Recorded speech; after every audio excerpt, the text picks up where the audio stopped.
Welcome to episode 109 of the Grip Strip Podcast. Josh ran across my right front, Bob. Didn't you see it? Edition of the Grip Strip Podcast.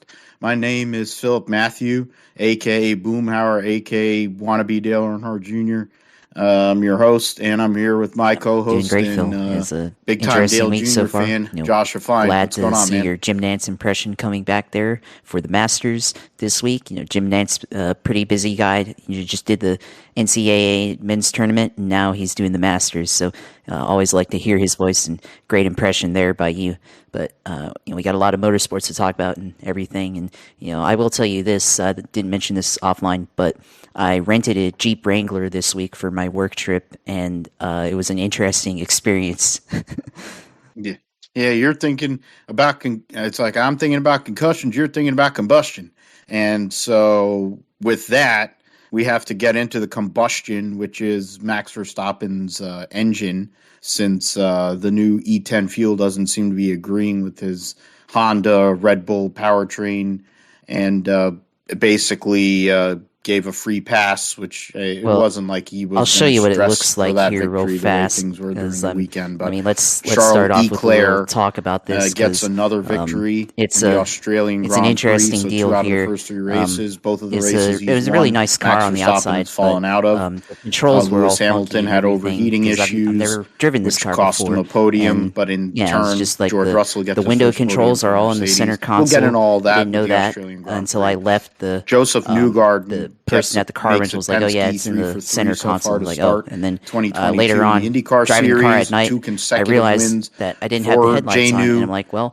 my car, my Acura TL, the headlight thing is like on the same thing as the turn signal thing, and it was not on there. It was like on the dashboard, like all the way like down to the left. I'm sure why he is it wants there? to That's win at stupid. Baba here in a couple weeks' time, which is essentially his second home race now. And he's the winningest driver there. But winning at Long Beach is huge. And we'll talk about all that, what happened with the battle between himself, Alex Palou, the defending series champion, and Colton Herta before he ended himself. And speaking of ending yourselves or falling asleep, which I did during this race, the NASCAR race at Martinsville, the Cup Series race, was pretty awful. There was 0 on-track passes for the lead in a 400-lap race, and the temperatures were so fucking cold, the Badger tires couldn't even lay rubber. So there's that.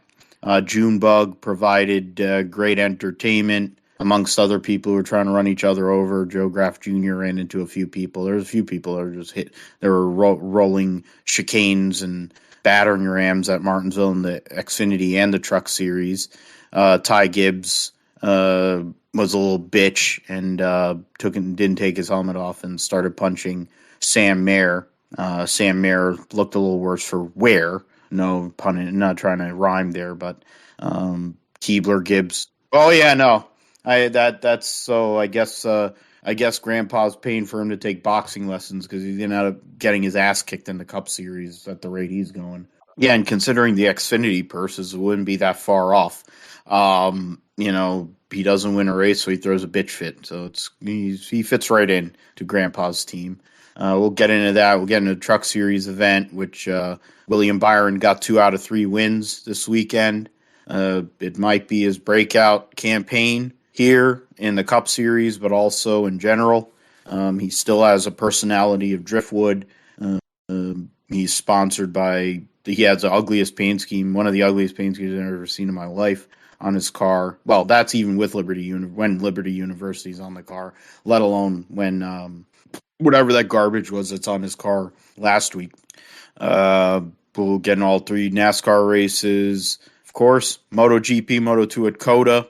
Bastianini gets a win in MotoGP, second win of the year, retakes the points lead.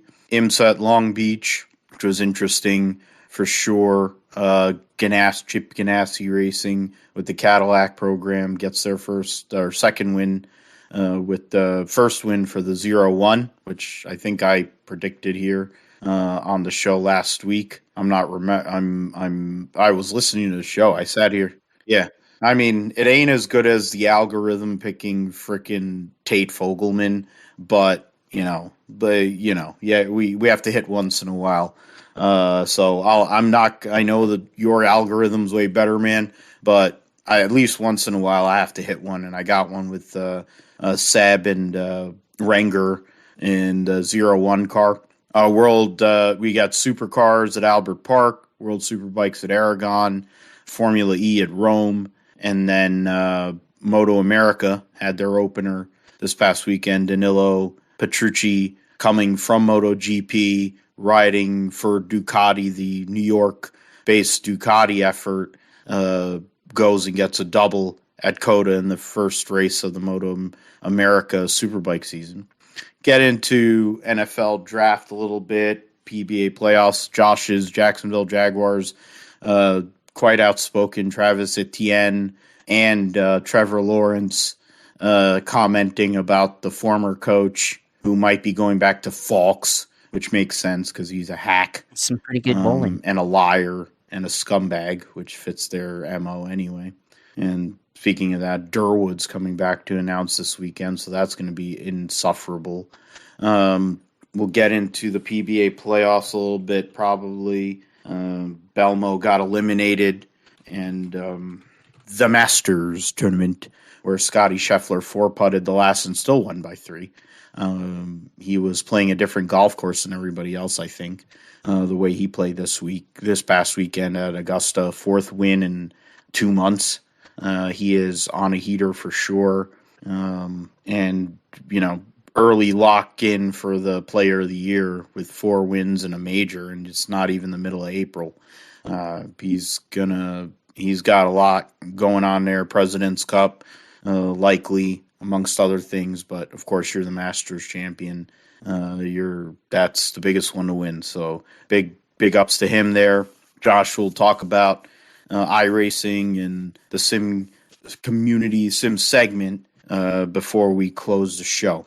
So let's go with the Australian Grand Prix first, Josh. I mean, in the end, you're watching UFC, so that kind of ran into the Formula One, I would assume. But even with that, yeah.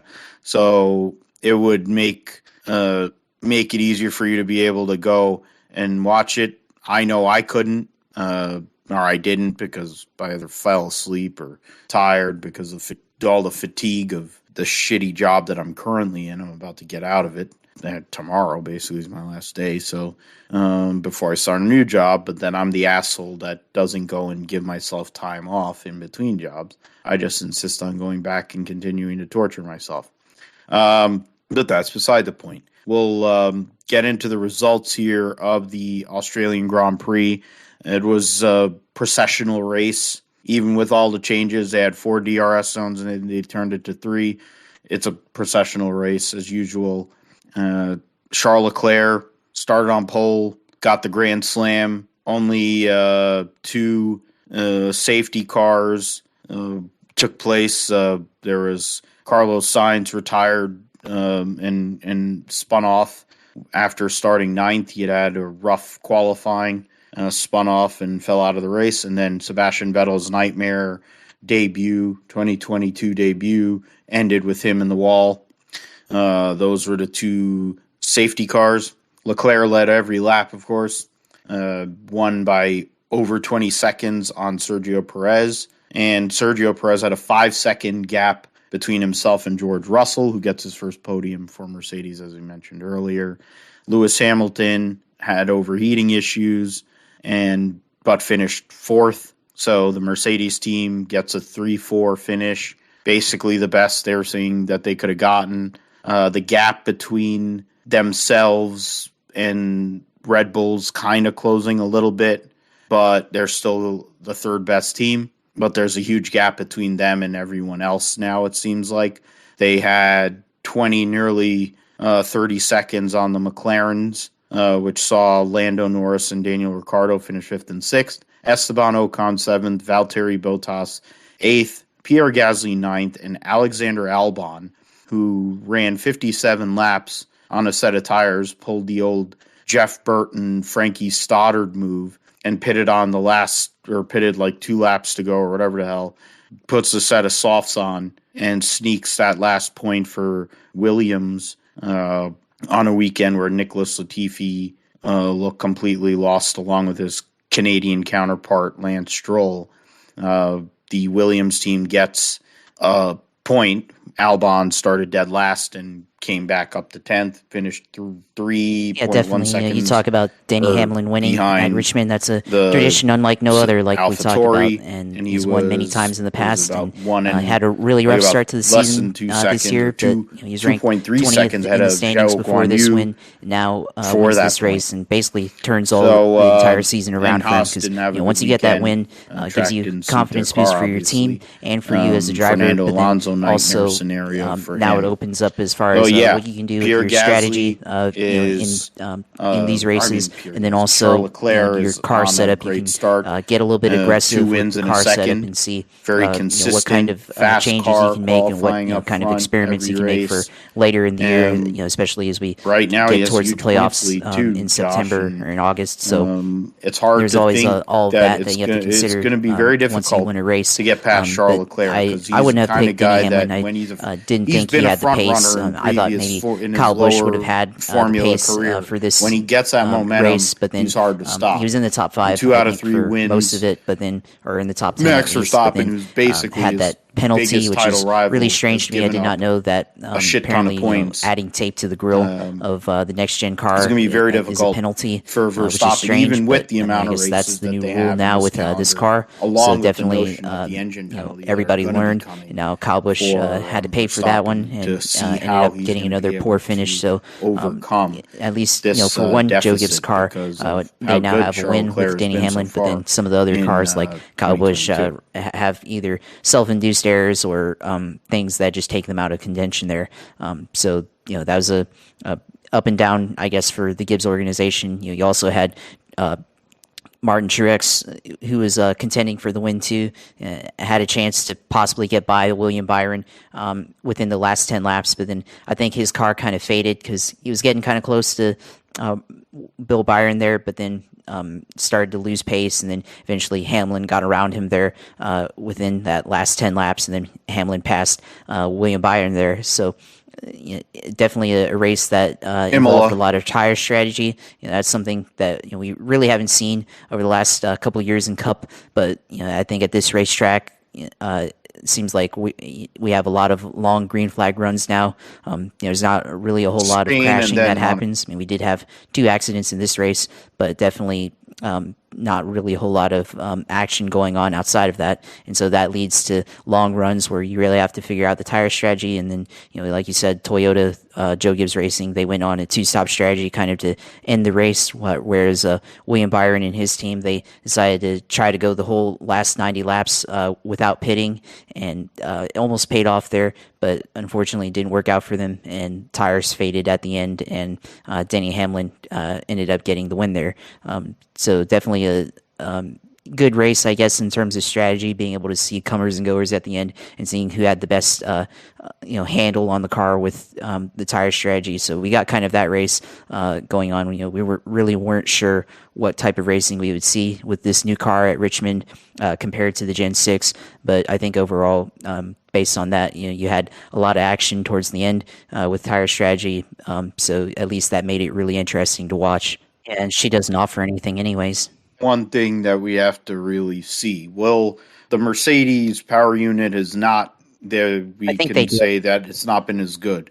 Nowhere near as good as either, definitely the Ferrari. The Red Bull powertrain Honda can compete, but the problem is each one of their drivers have had a DNF because of the engine or fuel pump or fuel flow issues. They'll blame, per Red Bull, they'll always blame anything but themselves for their problems.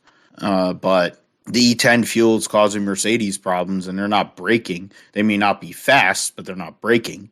The Ferraris have responded the best to this, whether it's because for Ferrari itself, the Shell has provided them a good product, or for some of their customer teams, whoever their fuel suppliers are, they're able to mate the engine to that, or maybe they're all using that same fuel. I'm not exactly certain on that. But fact of the matter is Red Bull powertrains, they got a problem. Even though, sir, you got 2 out of 4 guys in the points this past race. Second place for Sergio Perez, and then a 9th for Gasly isn't horrendous, but it's not amazing. I mean, Gasly right now is 12th in points, and Yuki Tsunoda is right there with him. They only have 10 points so far this year, which isn't promising. They're in 8th in the constructors. But the fact is their battle between Alfa Romeo, Haas, and them is very close. Alpine and McLaren are in their own battle, and then it looks like Mercedes and Red Bull are in their own specific battle. Mercedes has a 10-point lead on Red Bull in the constructors right now. Even without Carlos Sainz, Ferrari was able to maximize their situation. They're 39 points up on Mercedes in the Constructors' Championship, and they're nearly 49 points ahead of Red Bull. So there is that. I take George Russell getting that podium, maximizing the most you could get out of that. The car is not great, but they were able to get a 3rd and 4th place finish. It shows that, of course, Mercedes is there. They're a little more in previous years, basically from 2014 through last year, there was more times than not where Mercedes would F up and maybe cost themselves points or cost Lewis Lewis, people want to whine about Lewis being on the radio. I'm like, here's the thing. If you put every person's radio on, I'm pretty sure they all sound the same. It's just the fact that Lewis is a 7-time world champion and he's won over 100 races and he's a black guy and people don't like any of that. Max Verstappen whines too, but I guess it's fine, depending on the person. But in the end, Red Bull comes up with every excuse in the book to justify their situation. But if Lewis says something, it's the worst thing ever. Their car's dog crap relative to the top 2 cars, but they're in this somehow. The points situation is not completely atrocious for Lewis. He's only 9 points out of 2nd. He's ahead of Max, but of course he's finished every race versus Max only finishing 1. And so, Lewis's average finish is better than the 2 guys that are ahead of him right now, the 2 immediate people ahead of him.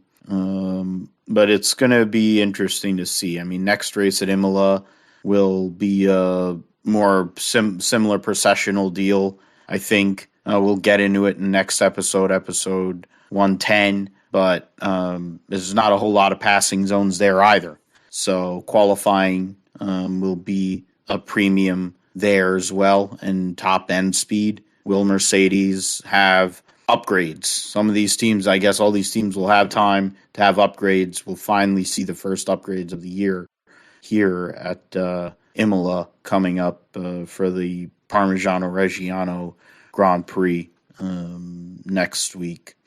Let's see. We'll go from Formula One to the IndyCars, the Acura Grand Prix of Long Beach, which was won by Josef Newgarden, and was a strong run by him. It started with Colton Herta running off from pole and leading the first 28 laps, but Alex Palou undercut both Herta and Newgarden and came out in the lead. Great pit stops by the Ganassi crew, helping the defending series champion. He was up there. Colton Herta ended up crashing, and then it became a battle between Palou and Newgarden. I think for me, Newgarden I'm going to go with John Palou Hunter winning this race. He hasn't had a really great start to the season. He's had 3 victory, 20th place finishes to easy. start the year, Romain and Grosjean got second at Coda 2 weeks ago. His best career finish. Now has a chance to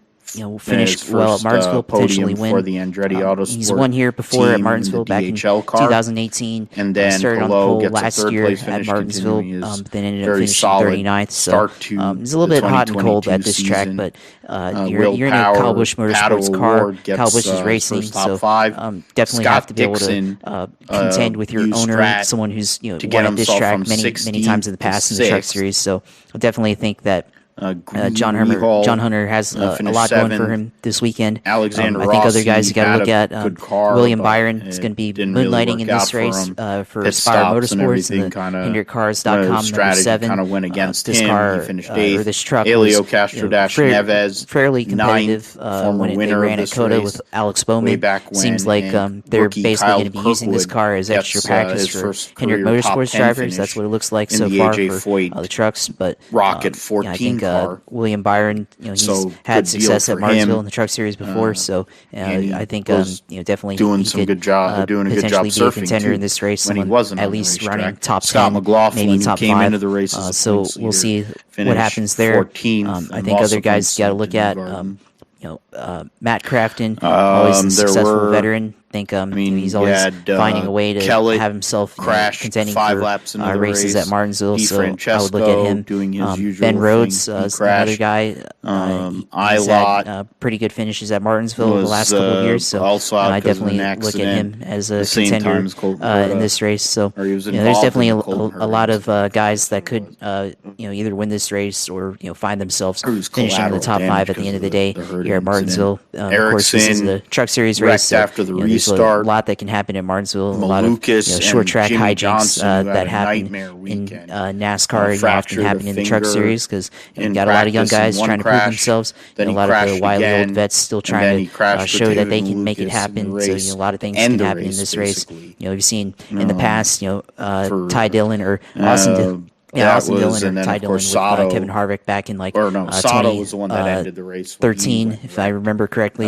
They had that incident. So there's definitely incidents like that go can and happen at basically end the Martinsville. deal. So So yeah, Josef see a lot of Newgarden short track trying for action. I 3 think here in the Truck Series championships on Thursday night at in Martinsville. IndyCar, trying to go and get those missing pieces in his trophy case. Getting the Long Beach Grand Prix is a major. It's one of the biggest motorsports events in the country, really. It's one of the longest running. It's the longest running street course event in America, and Newgarden adds that major to his resume. Soon to be father, so that's also a big deal in his life. Wanting to get that Indianapolis 500, get that 3rd championship. I think it's interesting that he goes and wins Long Beach the same weekend that Rick Mears gets inducted into the road racing, road racing drivers, something or another, the Bobby Rahal deal, because people forget that Rick Mears is really damn good road racer too. I mean, the point is Rick Mears is just one of the greatest race car drivers ever. It's not just the fact that he dominated Indianapolis. The guy could win anywhere. So his protege, in a sense, the second coming of him in Josef Newgarden, is following in his footsteps, and he just needs to win Indy. And basically, I think he'd be set for life at Penske Racing. I mean, I'm pretty sure he's not going to be fired by Penske anytime soon anyway, but that's the only thing that's missing from his resume, Josh, right now. I mean, I think his Penske has things going their way. Cars are in good shape. Drivers are running well. The power plant is there. They've got good power. But for Newgarden, 2 wins in a row, momentum's on his side. I mean, starting off with Dale Jr. being in this race, and this is going to be his first race since last year at Richmond. Last time he was out in the Xfinity Series, made a lot of friends or a lot of frenemies out there on the track. But Dale Jr. is just out there trying to have fun as an old guy in the series now. But this is his one-off to help the sponsors out with Hellmann's and Unilever and all those guys. So excited to see Dale Jr. back out on the track for that once a year deal. But I think as far as this race, he's won before once in the Cup Series, back in October 2014. It's probably my favorite Dale Jr. win, probably because going back over the years, he had so many chances to win at Martinsville in the Cup Series, and something would go wrong, or another incident would happen, or just wasn't there at the time when he needed to be there, or Kevin Harvick moved him out of the way back in 2011 when he was in the middle of his 4-year winless streak. But that was definitely one of my favorite wins of his career. But now comes back to Martinsville in the Xfinity car, which I think for the first time ever in his Xfinity career, he's going to be racing at Martinsville. So it's going to be interesting. We'll see how he does in practice. I think if he feels comfortable in the car, has a lot of speed, coming out of the truck, I think he'll have a good chance to finish in top 5 or possibly win here at Martinsville. He's definitely a short track racer, at heart. He knows how to get around this place. So definitely looking forward to seeing him race. As a fan.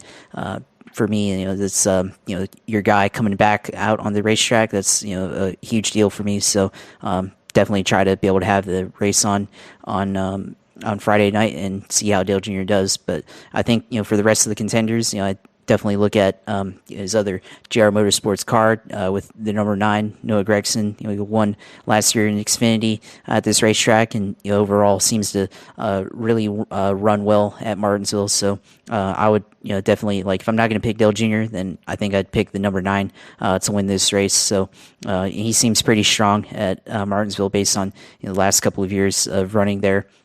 I mean, same thing for Justin Allgaier also, because he ran pretty well at this track. And then, of course, Josh Berry of last year. That was one of the big stories that happened last year with him winning in the Xfinity Series and basically parlayed his role into a full-time ride this year. So Josh Berry, he could come out and contend for the win and potentially actually win this race and, of course, defend last year's win. So it would be interesting if Josh Berry coming down and having to battle Dale Jr. for the win. That would be a pretty interesting sight.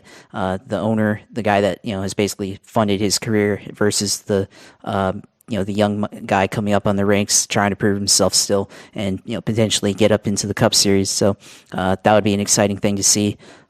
You talked about colleague. We'll see what AJ Allmendinger does in this race. He's ran well at Martinsville before, but I wouldn't consider Martinsville definitely to be one of his strong tracks. But a lot of characteristics that carry over from road course racing, I think, with basically 2 hairpin turns at Martinsville. So we'll see, what AJ can do in this car. Ty Gibbs been dominant this year. Expect him to continue to try to extend his dominance into Martinsville. We'll see, if his 1.5 mile success can carry over to the short tracks here in the Xfinity Series. So, a lot of contenders here that could potentially win this race. And like you said, probably will come from one of the 3 big organizations, whether that's Junior Motorsports or Colleague or Joe Gibbs Racing here in Xfinity. Sato, hopefully, he'll be all right. I think he's been angling towards Indianapolis and being able to get that extra practice that comes with running at Indianapolis. So, running Baba is going to be a little bit of an issue, I think, Indy road course. But, for Jimmy, he had been making progress here early in this season through the first couple of races, had that great run at Texas. So hopefully things will be all right for him.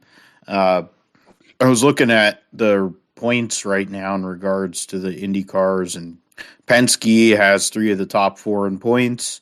Of course, McLaughlin's won the first race and been on the podium, first and second the first 2. Newgarden's won 2 races, but then Alex Palou has an average of 4, a finishing position of 4th. Will Power is the only one that's ahead of him, just barely, and they're basically tied in points. McLaughlin's 5 points back of Newgarden, Palou's 15, and Will Power 16. Scott Dixon has finished all the races, averages 6.3, which is around what Newgarden's doing right now. The difference is you don't have the wins, but he's in this 35 points. Roman Grosjean 43 points behind. Colton Herta, Josh was talking about in regards to his finishing. Right now he is 59 points. He has 59 points, and he's 59 points behind Josef Newgarden, and that's after 3 races.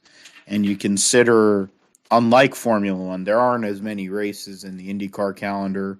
And you also add the notion, of Indianapolis with double points. It's a place where maximizing Indianapolis now, if you don't maximize Indianapolis for Colton Herta, it could become a problem in regards to this championship. I do agree with Josh in regards to the whole Nashville similarities to this race, because he was trying to push to possibly go and give himself a chance with pit stops, undercutting to get back in the lead. But in turn, he made that mistake. In the Formula One, going and thinking about Formula One, it's more about will Liberty Media and Formula, whatever, FIA, whoever's deciding on new teams, get back to Michael Andretti and take his bid seriously and give him a shot. Because if they do, then Colton Herta is going to be there. That's no problem. If they don't, then Colton Herta is going to be driving the Gamebridge 26 car for the foreseeable future. And, they'll have Grosjean there, and then who knows who else will be there on the rest of the team. But it's something that you can say he's pushing. He's very aggressive. When it all comes together, Colton Herta usually destroys in races and he dominates. But when it doesn't come together, he does this. It's similar to Max Verstappen in a lot of ways, the way he was early in his career and even early in his Red Bull career. And he still runs into and over people to this day. But the difference is, once you gave him, maybe it's a car thing. It's funny that, like they were talking about Alexander Rossi problems he's having, for his teammate, or hurt his teammate. It's like, his strategist is Brian Barnhart. I'm like, okay, there's your problem right there. When your strategist is the great Brian Barnhart, as the legendary late Robin Miller used to call him, that might explain part of the issue that he has with his cars and why he's not getting the finishes that he needs. In the sense of Colton Herta, he's pushing too hard, he's too aggressive, he's trying to make something happen that isn't there. Josef Newgarden used to do that too, way back when, but he also did it for a small team. He wasn't in one of the three big teams. He was doing it for Sarah Fisher, then Sarah Fisher Hartman, then Sarah Fisher, Ed Carpenter, whatever the hell they called it, Sarah Fisher Carpenter Racing, or whatever the hell they called it. Carpenter, Fisher, Hartman. Yeah, So CFH, yeah. So he had his growing pains. He crashed. He made all these mistakes, but he did it in low stakes. And he was a grinder, and then he got the call. And since he got the call, he's been one of the best drivers in this sport. But the point is, he was that guy. He was one of those guys. He was in Europe. To be honest, if Formula One wasn't so biased, he could have been in Formula One. It's similar to why Logan Sargent might actually get a shot, because he finally got what is just due to be able to get into Formula One, to Formula Two. But they've been missing out on the Josef Newgardens of the world. They may miss out on Colton Herta. They're probably going to miss out on Pato O'Ward unless McLaren does something crazy. Which, to be fair, they may just go and get rid of Daniel Ricciardo and put Pato O'Ward in the car.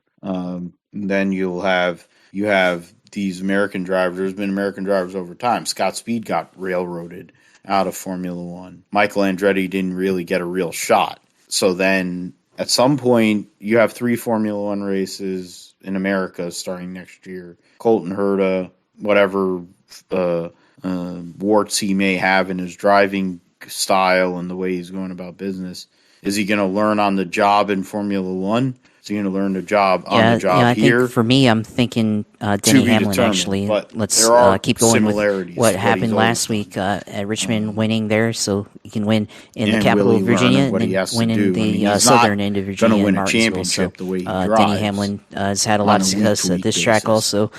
Should have won last year, probably. He'll win poles. Of course, he'll win Alex races. Bowman got in the they made way the of that one, comparison. but that's how things happen. But he's had a pretty strong track record at Martinsville. and I Colton think they Herta's can carry the momentum career of winning so at far, in Richmond a down lot of into ways, Martinsville. mirrors Michael So I Andretti's see early Denny Hamlin career. winning this race. And I can to agree with be you on Bubba completely Wallace honest, there. it He's mirrors had a lot of good many finishes years at of Michael Martinsville in Andretti's the 43 career car, and early, definitely think after a year even where it was win or of being in the bust. 23, even though he And doesn't have it's everybody cool on the if you team win, for the if next you couple win of a races. lot. I think Bubba But Wallace can if definitely you're have at back, least a your top 10 bottom, finish your in this floor race. is you're going to finish I think 25th. the rest of the Joe Gibbs But the cars, way the points particularly Martin Truex Jr., he's not had gonna a do lot it. of success Michael at Martinsville. Andretti Also gave away been up front in a multiple lot of these races, championships so I driving can that see way. him coming Because out he was win or with the go win home. in this race. You can or, make the argument that at the least, Andrettis have given away contending multiple for a Indy top 5 500s because of the way that they in drove. Martinsville. And that's what you know, Colton Herta again, is. I'll look at Alex fine. Bowman, It's somebody flashy, he won last year, of course, but I think he can Newgarden's back it figured up this and at thing least out. get into the top He 10 watched Scott in Dixon, this race. and I think he think really another guy I'll look at looked is at Kevin what Scott Harvick, Dixon would do. someone who's He also not has really Rick won at Mears Martinsville there, particularly, but he's always and had he's like, great finishes.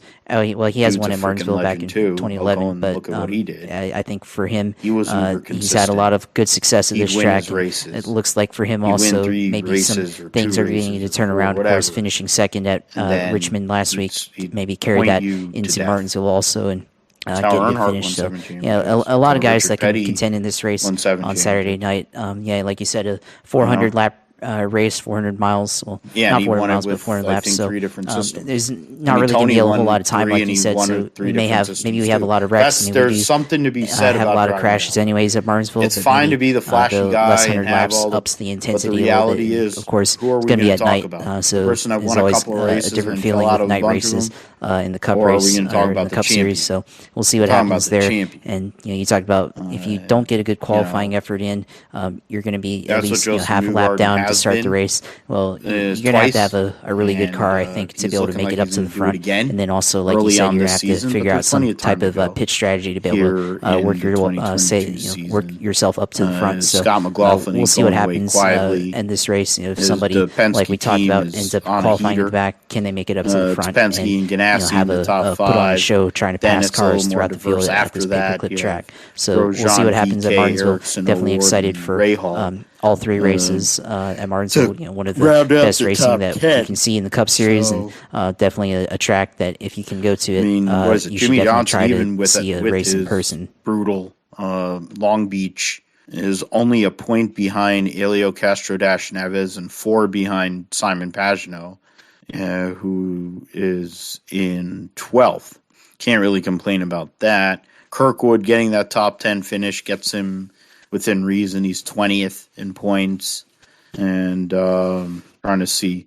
Devlin DeFrancesco is tied for 26th in points with Tatiana Calderon, who's run 2 races, and Devlin DeFrancesco's run 3. So there you go. Must be nice to have that much money. Still be a tool.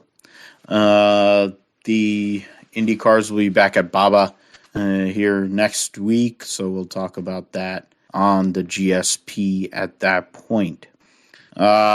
Going to the Cup Series event at Martinsville on Saturday night, there was Food City Dirt right there, the Blue Emu Maximum Pain Relief 400. It definitely was painful.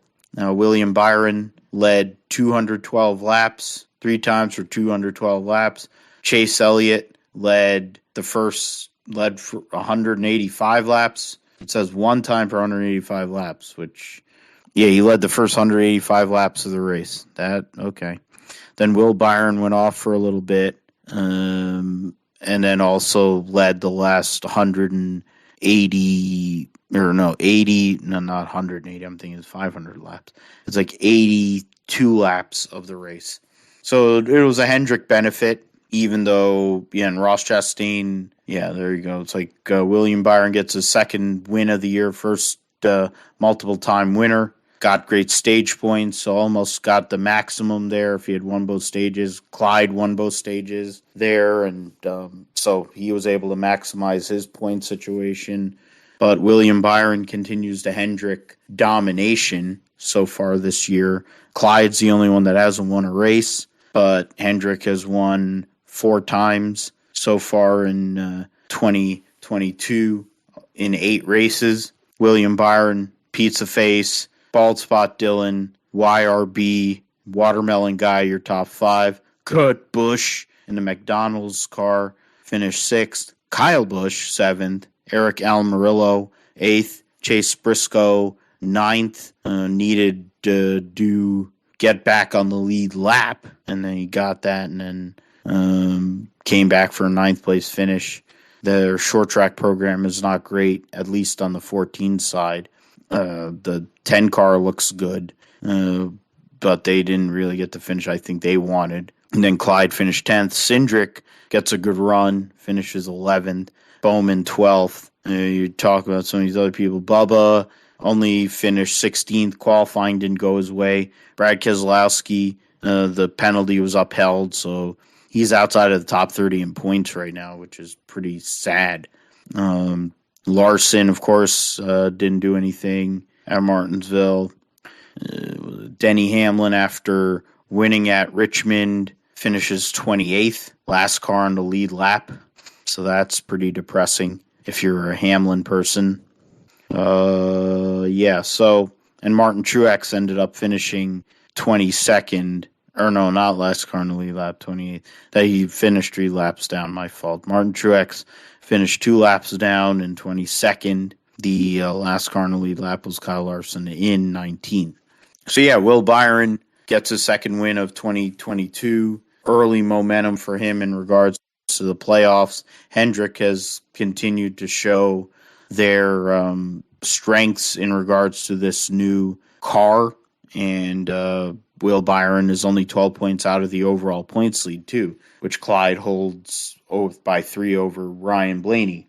So right now it's Hendrick. We'll have to see what it looks like when we get to practice later this week on Friday. But if you count Ross based on the map, Hendrick what they've changed to the track, like you said, you take away like the turn 9 and 10 chicane, 6. and then you basically just have a long sweeping corner down all the way to what was turn 11 and 12. So that could potentially add a little bit more passing opportunity there with DRS, they usually do, like you said. So something their wins, like that could happen. A little bit more passing action. Fugel, but I mean, this racetrack in the past became basically a follow the leader racetrack. And if you had a good qualifying effort, you could potentially end up having a good race.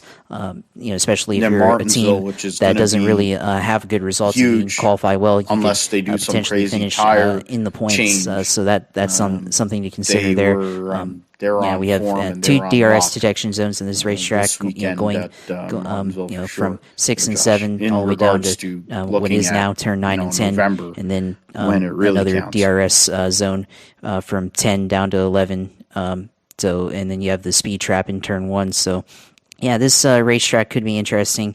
The new car, of course, seems to look like it has overtaking a little bit easier, but this racetrack could potentially see that, but then it could end up staying the same. We'll have to see. I think the configuration, some unknowns that we're probably going to have to find out later as we get into all the practice sessions and qualifying before the race. Yeah, I think so too. You look at what Charles Leclerc has done this year, and it's been a pretty impressive start to the year for Ferrari and for Charles Leclerc. So, yeah, I expect him to be up front again. And Max Verstappen too. Both of them seem to have gotten good handle on this new car, and I think give a lot of credit to their teams as well for figuring it out and being able to start up the year on a good front. But I think. It's been an interesting start to the year for some of these teams. Like, you talk about Carlos Sainz as well, someone who hasn't really had a lot of success so far in Formula One, but now he's kind of running up front with Ferrari, and now it seems like those teams have a good handle on the car. Expect their teammate for Red Bull for Max Verstappen, Sergio Perez, definitely look at him to be up front alongside his teammate there. So expect him to be able to have something to say, something to show for this weekend. We'll see if Mercedes can recover. We'll see if they can have a better race than what they've had so far to start the year. We'll see if they can come out and kind of return back to their form that they had early, last year. Certainly, in having a better chance at this racetrack and everything. And I look at another team that has been pretty well this year, and that's Haas. Even though they had the incident with Mick Schumacher in qualifying last week or 2 weeks ago at Saudi Arabia, I think they could definitely have a good chance in this race here.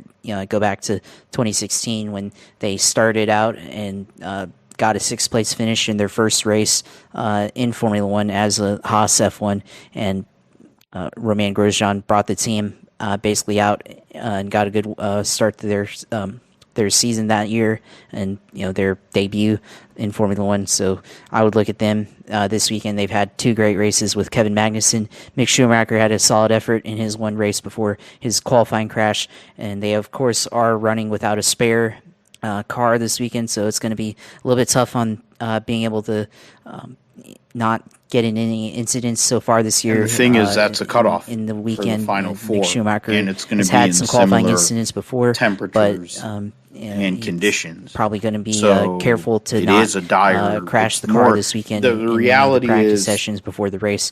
So the last we'll see two what races Haas we've can kind do. of got Kevin Magnussen, an expect idea him of to what try to get we're another gonna points see finish, if they whether don't make that's any up changes. towards closer to the top 5 or in Martinsville the is bottom gonna half of be the a top Hendrick 10. benefit So some solid results from Haas to start the year. because bad year Let's doesn't make a see tire what they that can do falls off. this weekend. The extra 100 Definitely laps think isn't going to Alpine, make much of a difference. I think they might, they might have a Byron chance would to just let in be in the 100 extra the points in There's this been race. drivers that have led Fernando over Alonso 300 laps at Martinsville has had a pretty recently. It's interesting been a start to the trend year for for a him. while. Esteban Ocon also The Gen 6 has had car a pretty good start to the led year to as that well. sort of thing, So we'll have to at the see short tracks. if they can continue what they did And now back the at Gen 7 Saudi car Arabia. is They had that seemingly great following battle with between that, the teammates which, Josh in Saudi mentioned, Arabia. We'll see if that whether it's thing gearing, can continue, whether it's especially aero, with whether the way it's, that the racetrack more reconfiguration horsepower. is looking like. It you all see comes what together. the racetrack If is you're gonna looking go like and now. do something, make the There could be a lot of product better. Make it opportunities to 900 pass and horsepower. repass down the If the straights, short tracks are especially if you're 950 or closely 1,000, following whatever the hell another it car has to be, so they're with spinning the DRS tires out the behind. corners. So that means their or tires having an are falling off opportunity to because have they don't- DRS. they So have to we'll have to see baby what happens throttle there. off. Baby in throttle that race. off the Especially corner. if you're able to follow a car Make them so they're onto effing the straights where you sideways. have That's what it DRS should be. detection. At the end of the so, day, if you're there's you're a lot on the of hit things of the that could throttle happen and in it this feels race. like a top fuel car, We'll see if they can have probably DRS. isn't that bad of a thing. and, It's probably going to make have a lot of passing. Because if you make a But mistake, if not, then it somebody could be can like go in the and actually past pass where, you. it's basically follow the leader, It's- like we said earlier. So I mean, Byron winning I'm 2 races. definitely still good looking for at him. Ferrari and Red Bull to continue It's very Chapter 3 early of in the their season. battle There's this year, still, but maybe some other players as you're well. talking And then, about we should probably have to 8 talk about races Daniel into a Ricciardo 26 also and race, McLaren, because they have not had a regular great start to the year. season. Various issues with their car. Or, We thought maybe they most would everybody come that out would be and there in do the well playoff because they have after so their many cars. preseason They have too testing. many Seemed like cars they in were the playoff and running Cup pretty Series. quick, but now Are there? they've had 2 really bad races, Probably really for like both of you their need, cars. like and something like this is Brad Daniel Keselowski Ricciardo's in the top home 30 Grand points Prix. going and After winning 2 years to of not really having this start race, he's screwing up probably the whole, really desperate and wants to have a great lineup race to regards show to in front of who his friends and family back is in doing Australia. what. So But he for wants to be able to Will run up Byron front to or get another at win, least, get big within deal the points for and get a them, good finish. getting momentum So we'll see if at they tracks can that at least they're put gonna a run. good effort for this race. If they can't do Either anything else in the during the year, summer at least or have in a the fall good result to during show for at the your home playoff. Grand Prix. So we'll And, see what McLaren and Dan Ricciardo I mean, can do he's this getting close to the weekend points at lead as Melbourne, well, Melbourne so Park. maybe Will Byron can actually go and get those playoff points, which would, in turn, give himself a better situation. He's leading in playoff points. The playoff points are a reason why he's only 12 points behind. He'd be 24 points behind, still in third, if he didn't have those.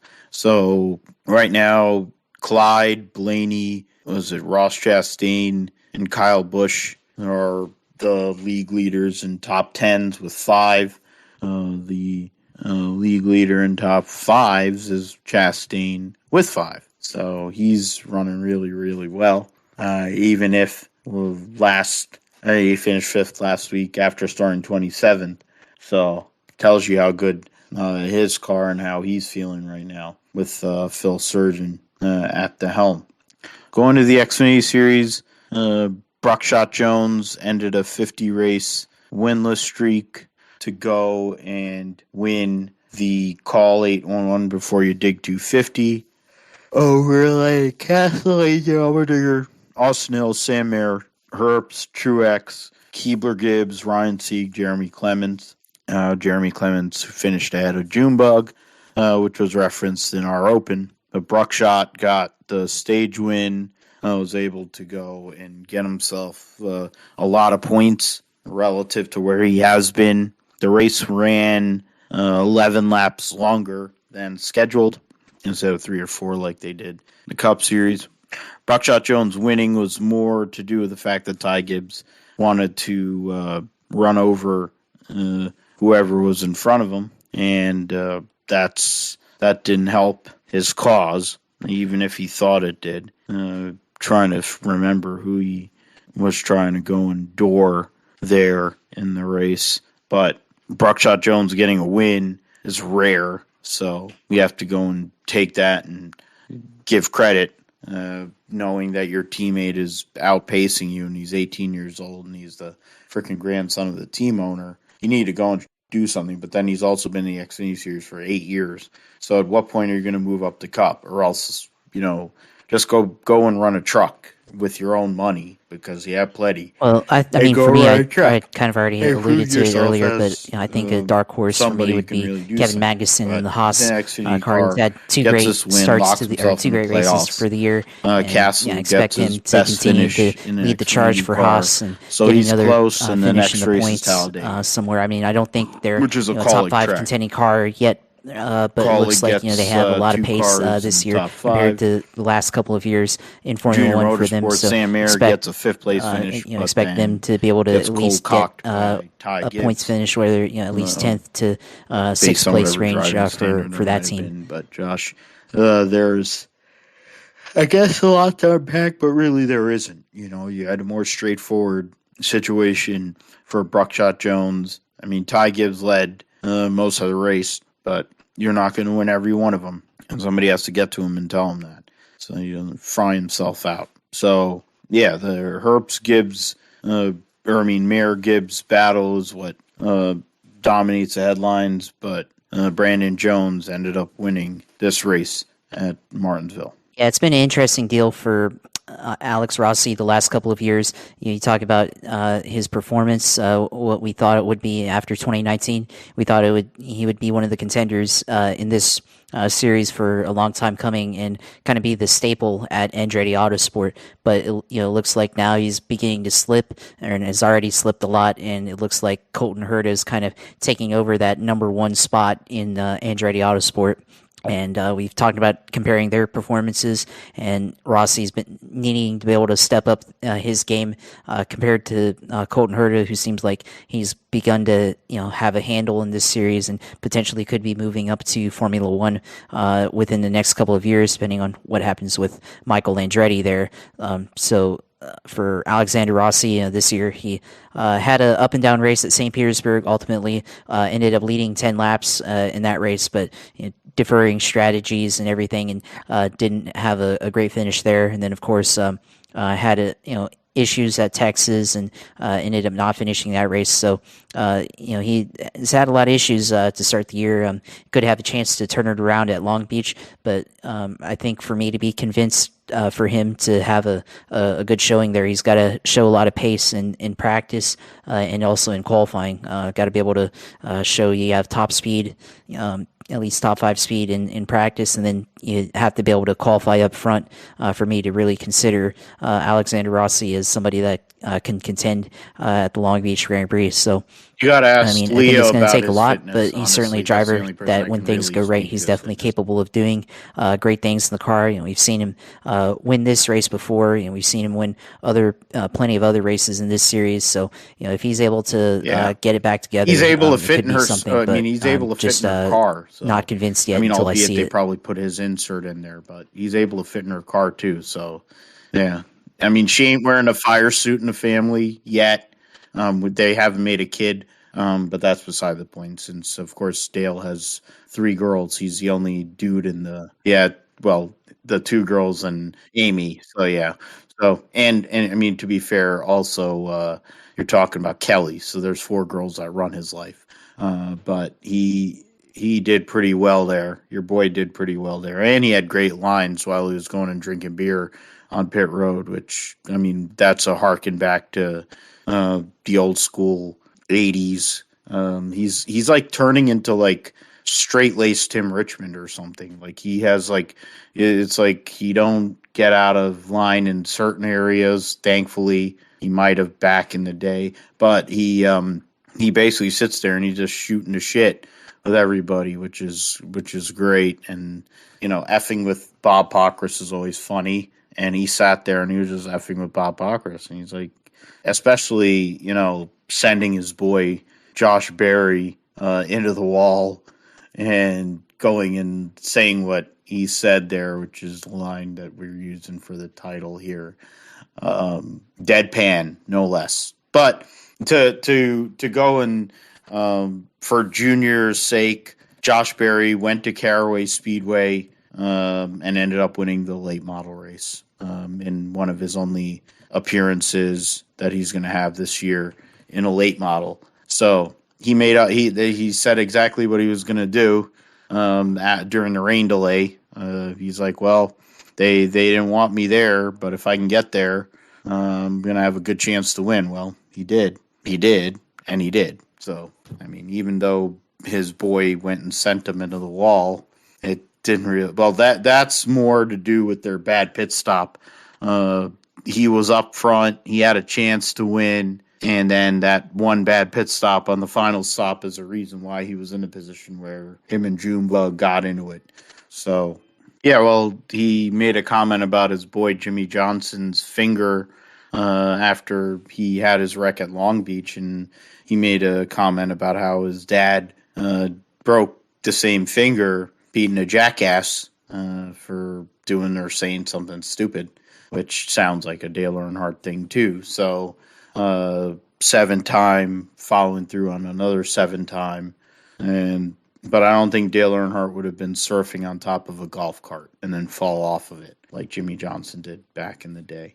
But that's beside the point. Junebug was the entertainment and great soundbite. Made sure he got his NBC Sports logo in there while he was getting interviewed by Vince Welsh. So great job by him, being the company guy that he is, promoting his sponsors with Unilever and Hellmann's. And it sounds like the initial talks for what race he's going to run are either going to be Martinsville again or Homestead. Personally, I want him to go and jump in a truck too, and let's really go and bring it back. Let's go and I don't think he's ever driven a truck. So go and jump in that Spire 7 truck, because effing Byron won, which we're going to talk about in a second, and Bowman drove through Kyle Busch trying to win at Coda.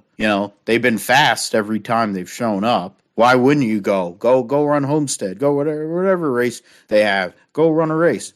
Go jump in the truck. It doesn't matter. He knows Mike Ricci. He knows the people that are at, and he knows Bono. I mean, you took it kind of right out of my hands there. I was thinking about run picking that truck. You Alex can't Palou, be that and he's far had off, a strong start to the year in a truck. as well. Worst case scenario, was can bulldoze right through a on bunch of Scott McLaughlin's kids gearbox in who don't St. know how to Petersburg, drive. and So was really pressuring him that there would for be the an win. option. And then, of course, running he only ran once pretty a well year. at Long Beach last Stop year. doing that. Just go run on twice route a year. to winning the title for the IndyCar Series. So Run a truck. he definitely knows how to get it done on these street courses in IndyCars. XFinity race But I mean, I think for me, I'm going to go with the guy that won at Long Beach last year. And has been pretty good on street courses too, and that's Colton Herta. Talked about him earlier. His rise to being the top guy in Andretti Autosport. Like the old Australia channel. This year is basically his prove it year to see not only if he can contend for the championship in IndyCar, but Mr. Clean Auto Dry position car himself wash car, to get into Formula One whatever if car, Michael Andretti is able to get a ride or get a team. He in also Formula ran One. So, for Tommy Baldwin. yeah, I look at him as somebody that can and Ray be Evernham, strong at this track I and think it was a Ray Evernham. potentially win. Then there was, I think Scott McLaughlin, like you said, will be a contender in this race. But run that second half of the year. Win, but don't be go and surprised do it if like the he ends up on the podium. in That Australia shows when his they would go and improvement interview Dick from last Johnson year. or And like you Peter said, he Brock needed during a the lot of Bathurst time to 1000 be able while to they're get used to the racing, IndyCar. But now which was he's got insane. time under his hands. I don't think they could do and that is able here. to get all that They experience. couldn't Now really he knows get what away he's with doing in that his car, here, and but expect a lot of unless things he for ran him. a road course. Expecting a lot of things But to happen. So yeah, I think that would be I something. think Scott McLaughlin to there go could and be a have contender Junior run in this race. Xfinity race. One team that I'm looking at also that's got to make some improvements is McLaren and IndyCar. They haven't really had a great start to the year either for their team, and we expected a lot out of Pato if they're talking about, in particular, run somebody that had a strong end to the year and finished in the championship in third place and was a contender for the championship at the end of last year. So, this is a track for him that he could run well at if things go well. Didn't have a great ending to the year at Long Beach last year. I think see if he can turn it around and potentially get a top 5 or a top 10 finish in this track. So definitely, I think they have a lot of room for improvement, but they have the capability to get it done. And I think for me, I'll go with a really big dark horse and we'll continue riding this one with Jimmy Johnson. It's kind of a pipe last year finished 17th in this race, best finish in the road courses in IndyCar, and it's shown a lot of improvement over the course of 2021 leading up to the last race at Long Beach, and that was one of his only finishes on the lead lap in IndyCar, and got it done on a road course. And it's just so far cool this year, track. Didn't really do that well at St. Petersburg, but had a deferred strategy, so potentially maybe if strategy goes right, we can see him kind of run Tony, of course, close to the top 10-ish in his car, career, or potentially two different configurations, being able to have a little bit more pace and maybe challenge without needing to go to alternate strategy. So continuing to look at him as somebody that could maybe not finish in the top 10, but certainly somebody that locking up all of his surprise a lot of people if he can finish in the top 10. So that's what I'm going to go with for my dark horse. In 2011, which was one of the greatest races ever. That's a track that Dale Jr., I know, a couple of years ago, he jumped in the X every week. I think if you put him at home, you need to really, manage your throttle. LinkedIn. The Truck Series at Martinsville was Blue Emu 200, maximum pain relief 200. Saw Will Byron go and get that win.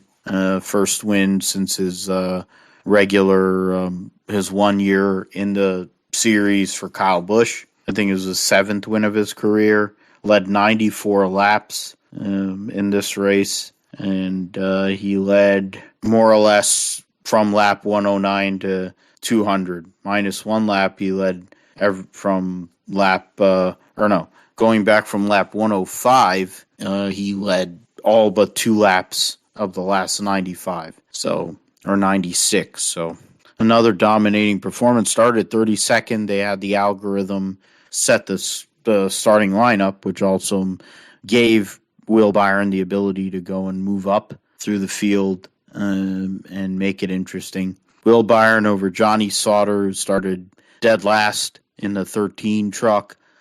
Kyle Busch, John Hunter, Nemechek, Ben Rhodes, your top 5. Chandler Smith, Matt Crafton, Grant Enfinger, Zane Smith, and Tyler Ankrum were your top 10. In regards to other people scored stage points, Stuart Friesen finished 2nd in stage 1. Carson Hocevar finished 3rd in stage 2, but ended up 17th overall. I'm going to go through some of these other people. Nothing that really stood out. So William Byron gets the win. Sauter makes him sweat a little bit. Kyle Busch doesn't get a win again, which is surprising. But his trucks finished 3, 4, 6, while the ThorSport team gets 3 in the top 10 and 4 of the top 11, or 5 of the top 12. So that's good for them. Zane Smith, after starting on pole, got one stage win, got decent points, led first 55 laps, but wasn't able to make a lot out of it. He's just getting ready for the playoffs there, Josh. The Will Byron winning is whatever. You'd figure with Hendrick's support and having Hendrick pit crew and all the things, his pit crew, his cup pit crew that ended up helping him win the race on Saturday also helped him on Thursday. And, it's a good look for Spire Motorsports. They're not exactly known for being the most competitive team, but getting a Truck Series win in, third or fourth start, it's pretty big there for him and for Byron. And in terms of their big picture relative to some of these championship contenders. Yeah, it's an unfortunate byproduct of where these feeder series are when you're having to give a blank check to certain rich kids and they get to go and show up and run these races and then get their license, even though they really don't know how to drive a hot nail through snow. That's a discussion for another day. I think we've had that discussion here before. The top 10 in points is all going right now. Ankrum tied for 9th with Matt Crafton. Kraus is a point behind. Carson Osavar 2 behind. Enfinger 7 behind in 13th. So there are people that can contend 13 for 10. That's what the point of having eliminations is. And there are more trucks that are capable than spots in the playoff at the moment. So, yeah, Byron won, but points are still tight. And you have to do what you have to do to go and get everything you need from every single race that they have. GSP Roundup is on now. So we talk about MotoGP and Moto2 results. In regards to MotoGP, it's Enea Bastianini wins over Alex Rins and Jack Miller. Joan Mir, Pecco Bagnaia, top 5. So 2 Ducatis and 2 Suzukis, top 5. Marquez, Quartararo, Martin, Zarco, and Maverick Vinales in the top 10. Alex Espargaro, after winning previous week, finished 11th. Brad Binder, Pol Espargaro, Taka Nakagami, and Dovizioso on the private Yamaha finished 15th. Well, factory Yamaha rider Franco Morbidelli didn't even score points. No nightmare for him. The KTM's had a rough weekend. Fabio Di Gianantonio, while his teammates won 2 races, is the last classified finisher, for whatever it's worth. Portuguese Grand Prix coming up next week for Moto GP. That'll be their 5th race of the season. Trying to go and see where Moto 2 is at. Trying to bring this up. Moto GP, Moto 2. Moto 2, Moto 3 race results. The results in Austin for Moto 2, Tony Arbolino won over Ayagura and Jake Dixon. In regards to Americans, Joe Roberts finished 8th, and that was it because Cameron Beaubier wrecked. And then Sean Dillon Kelly was the last classified finisher in 17th. So not a great day for us Americans there at COTA, but Joe Roberts is making a little bit of progress there, and their ability to go and make things happen. IMSA at Long Beach saw, trying to bring this up now because they don't bother to go and put it there. Yeah, Bourdais and Ganassi get their first win of the season, the 0-1 car. Bourdais and Renger van der Zande. The harder racing Aston Martin won in GTD Pro. So those are the results in, trying to go see full results. Yeah. Acura Grand Prix of Long Beach race by .361. Van der Zande and Bourdais beat their teammate Earl Bamba and Alex Lynn.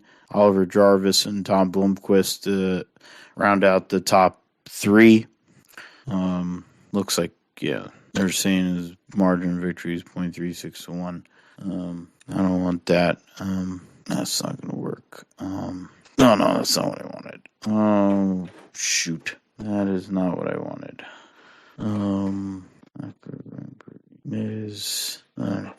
Pause. Yeah, I'm just trying to get the IMSA results, and I can't even do that because of. I'm gonna bring this up right now, and it's killing me. And I go and see where. Yeah, I got it on Motorsport 2 now. So yeah, Renger van der Zande, Sebastian Bourdais, the winners over Earl Bamba and Alex Lynn by 3.761 seconds. Tristan Vautier and Richard Westbrook give Cadillac sweep. Oliver Jarvis and Tom Blomqvist finish fourth. The Whelen Engineering 31 finishes fifth, and the Konica Minolta Acura finishes sixth. As I mentioned, Ross Gunn and Alex Riberos in the Heart of Racing Aston win over the Lexus, Vassar Sullivan Lexus of Jack Hawksworth and Ben Barnicoat. In GTD, Paul Miller Racing with Brian Sellers and Madison Snow get the win, finishing the top 10 overall.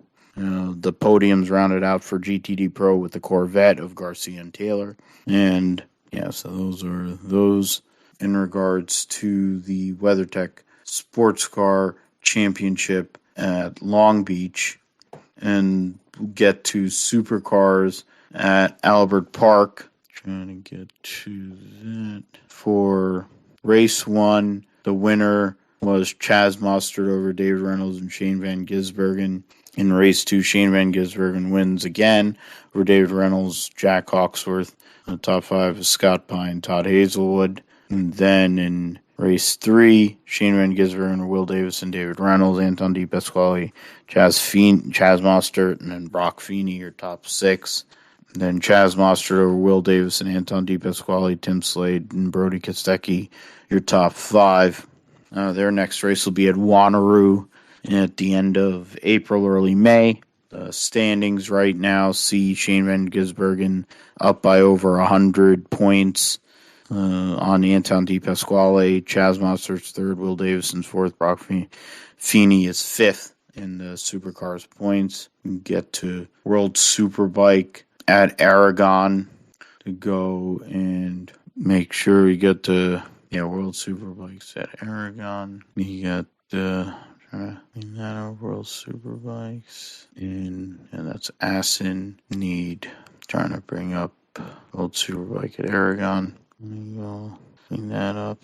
World Superbikes saw in race 1 Johnny Ray over Alvaro Bautista and Toprak, Michael Ruben Rinaldi, and Andrea Locatelli are your top 5. Garrett Gerloff 9th in the Super Pole race. Alvaro Bautista beats Johnny Ray. Toprak, Michael Ruben Rinaldi, Andrea Locatelli, Lowe's Bassani, Lackawanna, Javi Vieje, and Garrett Gerloff your top 10. And then in race 2, Alvaro Bautista wins over Johnny Ray, Toprak, Michael Ruben Rinaldi, Alex Lowe's, and then Garrett Gerloff finished 9th in that race. In regards to the point standings, Bautista has a 3-point lead. It's 3 points and it's 6-point lead on Johnny Ray. Then a big gap to Toprak in third, who has a gap on Michael in fourth, and Iker Lackawanna is tied with Javi Vieje for fifth in the point standings. Garrett Gerloff is tied for 9th right now, and he's only 4 points away from getting to top 5, or they're getting in the top 5 for early in the season. Formula E is in Rome, or was in Rome, which saw some new blood and new things going on. I'm trying to go and bring this up. There's like zoning. Not great. Not Formula E in Rome. So you gotta bring that. Moto E. That's Formula E. Then you have Formula E. Rome. I'm trying to bring this up. Formula E, I brought up Rome. Ypres saw Rich Evans win race 1 over Robin Frijns and Stoffel Van Dorn, Jean-Eric Verne, Sam Bird, your top 5. And then in the second race, Mitch Evans over Jean-Eric Verne, Robin Frijns, Andre Lauderer, Stoffel Van Dorn, your top 5 there in the Rome Ypres. And Moto 2 or Moto America at COTA. Yeah, I think for the Jags, it's going to be an interesting draft for the first pick. They have a chance to pick up Aiden Hutchinson, Aiden Walker, Kayvon Thibodeau, and all 3 of those players are pretty solid. But I'm based on what I've read so far, just trying to do a little bit of reading on this while construction going through the roundup and everything. And I think it looks like the Jaguars, their best fit player probably is Aiden Hutchinson. Probably fits a lot of what they want to do on defense here in 2022 with their new defensive coordinator, Mike Campbell from the Tampa Bay Buccaneers. I think after that, if they don't go Hutchinson, they probably go Trayvon Walker. Seems like they really love him as a prospect. And definitely he's somebody that could fit the mold of what they want on defense. I think what they're trying to do is pair somebody up with Josh Allen, so they have a 1-2 punch. I think it's pretty clear that Josh Allen isn't like that number 1 edge rusher that can create things. He's somebody that needs somebody else on the other end to really help him create pressure for the quarterback and stop the run and all that stuff. So it looks like one of those 2 players. I think Kayvon Thibodeau is probably a little bit too similar to Josh Allen in playing style. So having 2 guys that kind of have the same style, probably not a good idea on defense. You need to have 2 guys that can complement on defense on both ends of the line. So probably Hutchinson or Walker, one of those 2.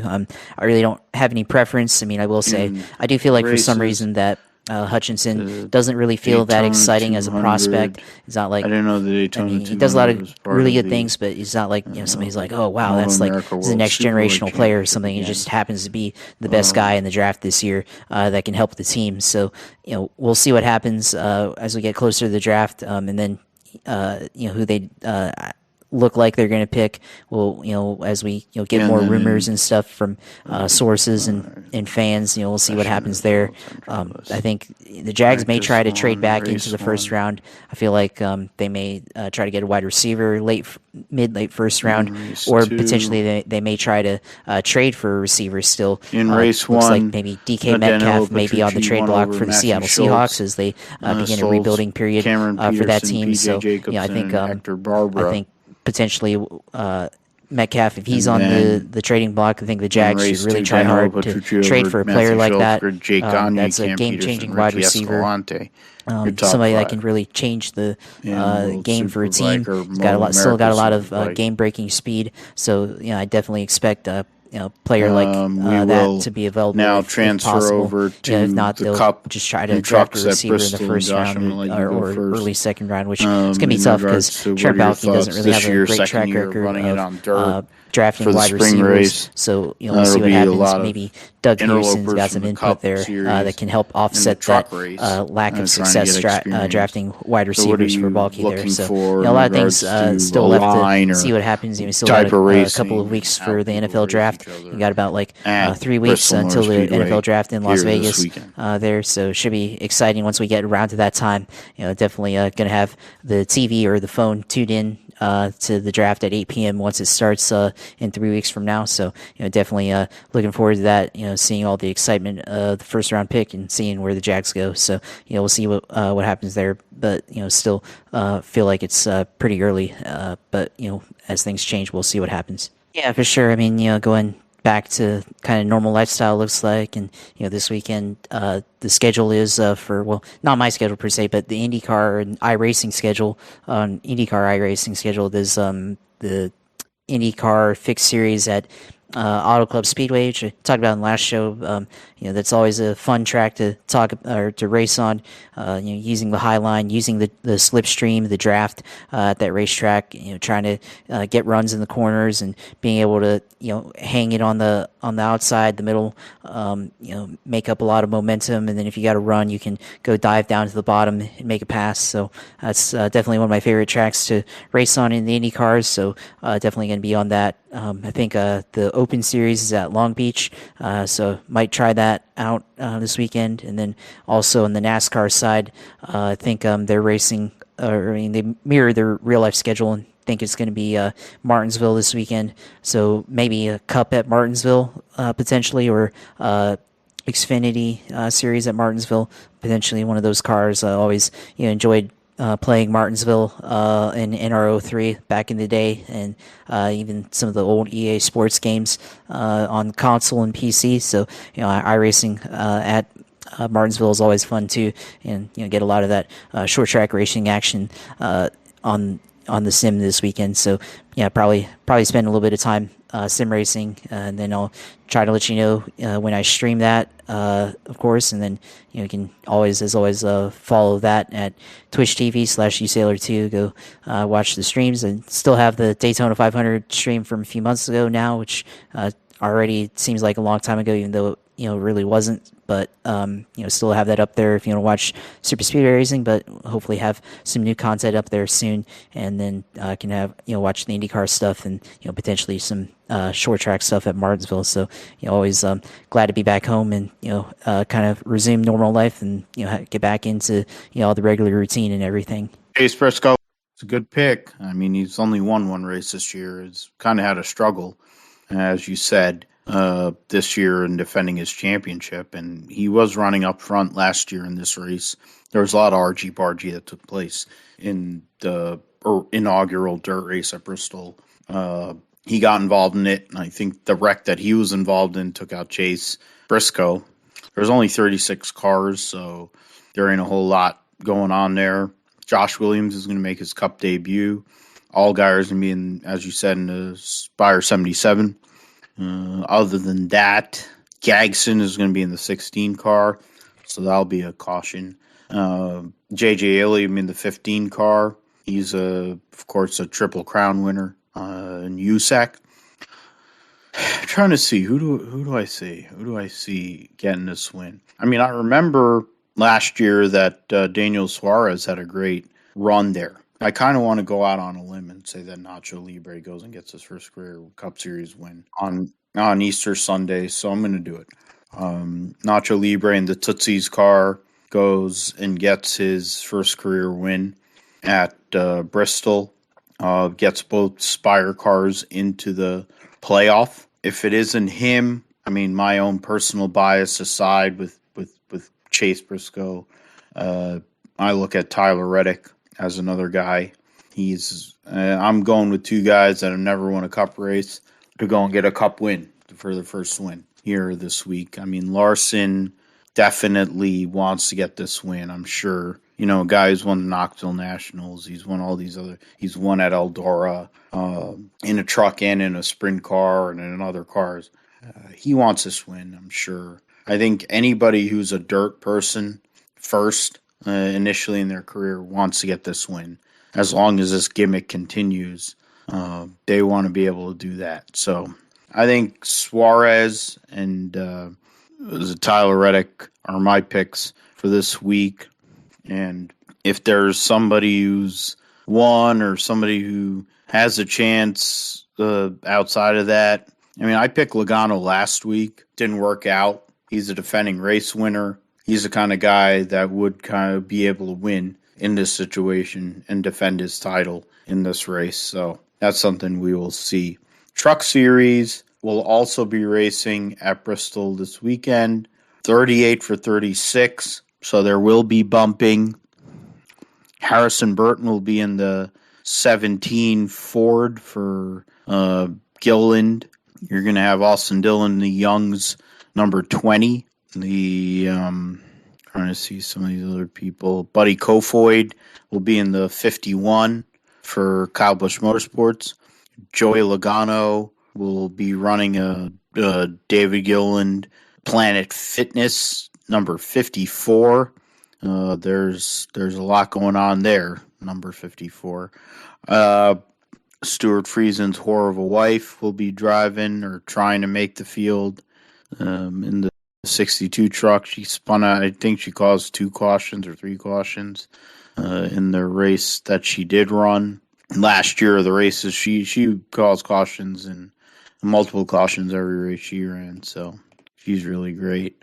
Norm Benning is racing, and then in regards to who's racing the Spire, it's Clyde. So Clyde will be in the Spire number 7. I'll go and pick Clyde to go and win in the truck. In regards to a regular, somebody who's a regular in the series that could go and win, I'm trying to think about this. I'm going to go and say Grant Enfinger because he has that dirt. I said it last week. It didn't work out.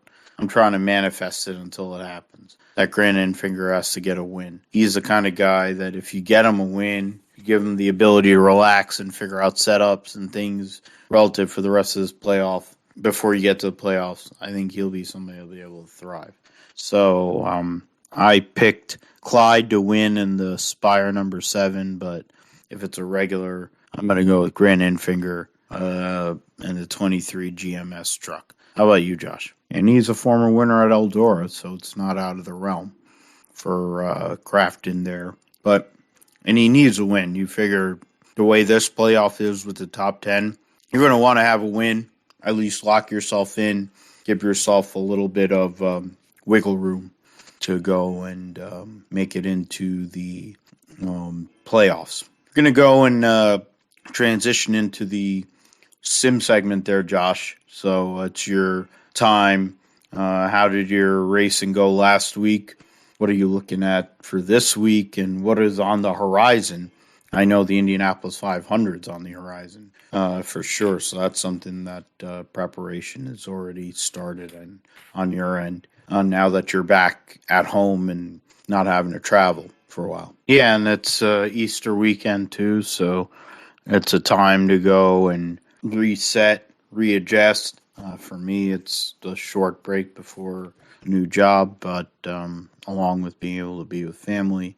But Josh, you'll be able to go and reset, be with family, but also go and race. So where can we go and follow you in regards to your racing, and where can we find the video of the show? I think we can be proud of it anyway, based on what we are as two friends that met on Facebook on Mike Sanders' NASCAR page. I think we've done pretty well because the reality is we cover everything here in this spot. You can find me at Philip G. Matthew on Twitter. Find the Grip Strip Podcast at Grip Strip Pod on Twitter. The Grip Strip Podcast is on Apple Podcasts, Amazon Music, Spotify, Podbean, Pandora, iHeartRadio, Stitcher, and TuneIn. So anywhere you can find a podcast, you can find the Grip Strip Podcast. For me, trying to not be as tired, leading into a new job. We'll see how that all goes. Wanted to mention some of the other stuff, sports stuff, but ran a little long because I probably was droning a little bit, having problems finding information. So part of the frills that you get with the Grip Strip Podcast. But no matter what, or where you listen, how you listen, thank you for listening to Grip Strip Podcast. We'll be back next week for episode 110. A lot to go over, a lot that will be going on. NASCAR, Formula One, the main thing. Then you'll have NHRA as well going on post-Easter. So we thank you for listening to Grip Strip Podcast. I'm Phil, for Josh. I'll take care.